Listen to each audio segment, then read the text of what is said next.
a real, true, honest assessment of what these changes are gonna mean to you.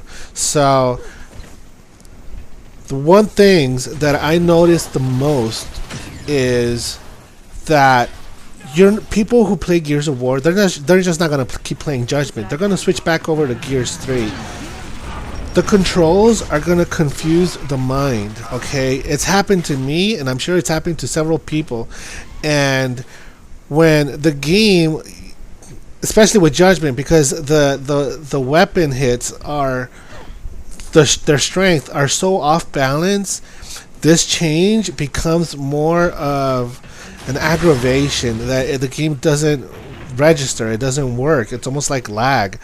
And but the one thing, what my concern is the most is that it changes the way you play the game. It changes the way you play Gears of War. If you were a certain type of gamer who loved doing you had a certain style of playing the game, it's changed. It's forever gone in Judgment because of the way they changed the controls. And you would only know that if you're a true Gears player. Okay, you can't just play Gears of War once a week and then play for the rest of the week the other Halo games, Call of Duty or Battlefield. You can't do that. You have to be somebody like who I am, who plays Gears of War 7 days a week, hours at a time. Okay, I play it a lot, and there's a huge difference that feels when I play Judgment and Gears of War 3. Now, there are some positive things that I don't want to. I really don't care for, because to me, those positive things, it just, I don't like it. I don't like it, and I know some people are okay with it, but I don't know who you are, man. I don't know if you play Call of Duty more than you play Gears, but I'm telling you, I play a lot of Gears, and I play it more than I play the other fucking games. And the changes that are in this game, I don't like them. So, if someday some other developer or the same ones decide to change your game into something else, and I throw my opinion out there and I say something positive, let's see how you feel about it. If you feel like if it's something that you don't like, you know what I mean? So I will respect other people's opinions about the changes as far as the controllers go, but I'm telling you, somebody I consider myself a veteran of the game, no, I'm sorry, you guys, people can fly epic, fuck you guys for allowing them to make this change. It didn't work, dude. It didn't work. You guys should have trusted us. You guys should have put out a beta months before and given us a chance on voting. Hey guys, we're going to change the controllers. We're going to give you guys a chance to let us know if this is something you guys want. But you didn't. They didn't do that. They didn't want to tell us that. They did tell us that. And but if you guys remember, most of the content that was out there was through analysis of YouTubers, people who were trying to figure out or dissect the video content that the developers were putting out there. We didn't get any straight answers. They were only telling us things that they wanted us to know, but they didn't tell us the things how different it was going to feel. They didn't want us. They didn't care to tell us, dude, because all they wanted is to make that money, and they figured, you know what, it doesn't matter. The Gears fans, they're gonna pay for the money. What we care about is the new gamers we want to bring in to the franchise, and so we're gonna try to make it as familiar to them with the controller, so that when they make the transition over to Gears, they'll feel a bit more familiarized with the controller, and they'll probably stick with it more. That's the one thing that's the only thing I can really think this is what these guys were thinking. And that's it. They weren't really thinking about the average fan of the game, because they figured, hey, they're gonna get it anyways because they're fans. That's how they got me.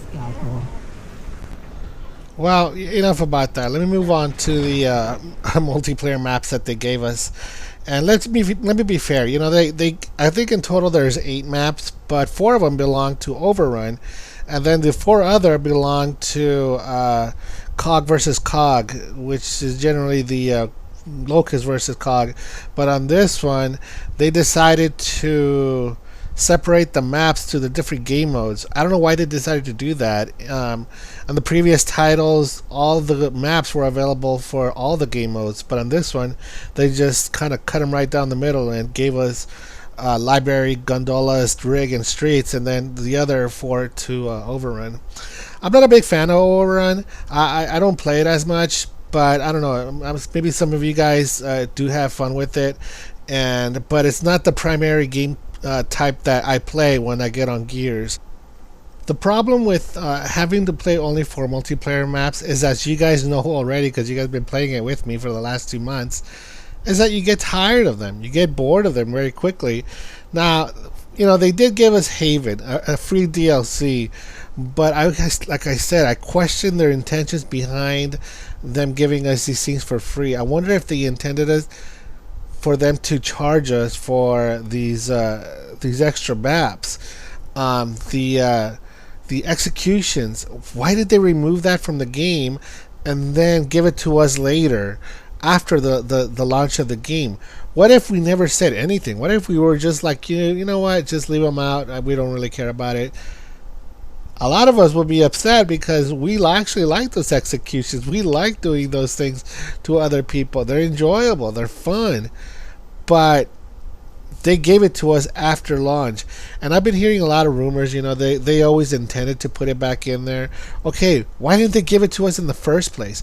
Dude, it just doesn't make sense. And the only thing that makes sense is corporate greed. You guys know this. This game, they gave us half a game. Okay, we paid $60 and they didn't give us a whole lot of maps. And it's almost like they're forcing us to buy the season pass in order for us to get more games. Dude, the launch of this title was just bad all the way around. And it seems like they just want us to pay for everything. The skins on all the weapons, they're expensive for one thing. They're like, what, 320 Microsoft points? What does that come out to? Like $4? $4 for each skin? Oh man. The one thing about skins also, the one that tripped me out the most, you guys, I don't understand, is why did they give the frags skins as well? And not only do you get to unlock some of them, but you get to buy skins for the frags. I've yet to notice somebody throw a frag and me actually take notice on that frag and say, hey, look at that pretty awesome rainbow frag somebody just threw out there. I mean, you don't get a chance to even look at the thing. Why are they charging us for skins for the frags? Why do they even have skins for the frags? It just doesn't make sense to me. It's just one of those things that's just, what the hell, dude? One of my other problems that I have with the game was the small roster of characters that you get with the game. I mean, they already took out the Locust. I don't know why they decided to take out the Locust, but they did. And so the only thing we have left now are the cogs. The cogs. And the characters themselves, I'm sorry, but they're uninteresting to me. I really don't care for them.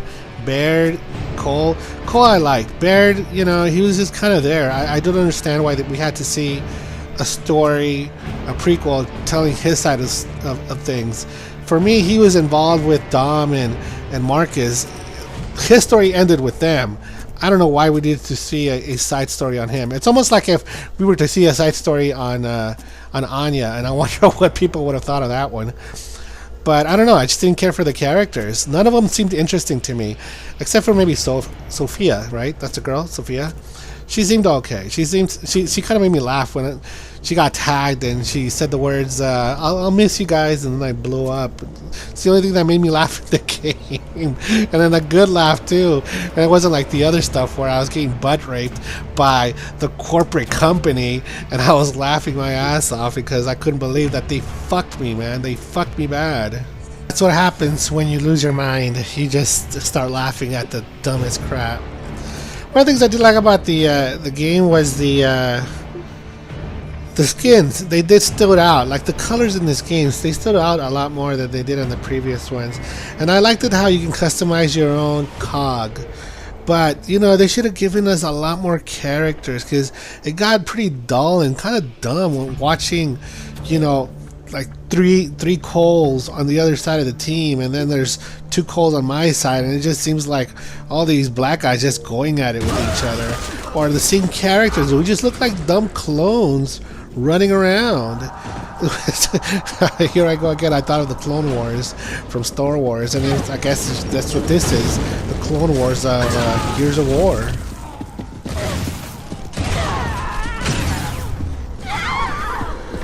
But you guys, you know, I'm tired of ranting about Gears of War Judgment. If I were to give it a score, there's no way I would call it the best Gears game out there. There's no way I would be giving it a 9.5 out of 10 or a 9 out of 10 or a 5 stars.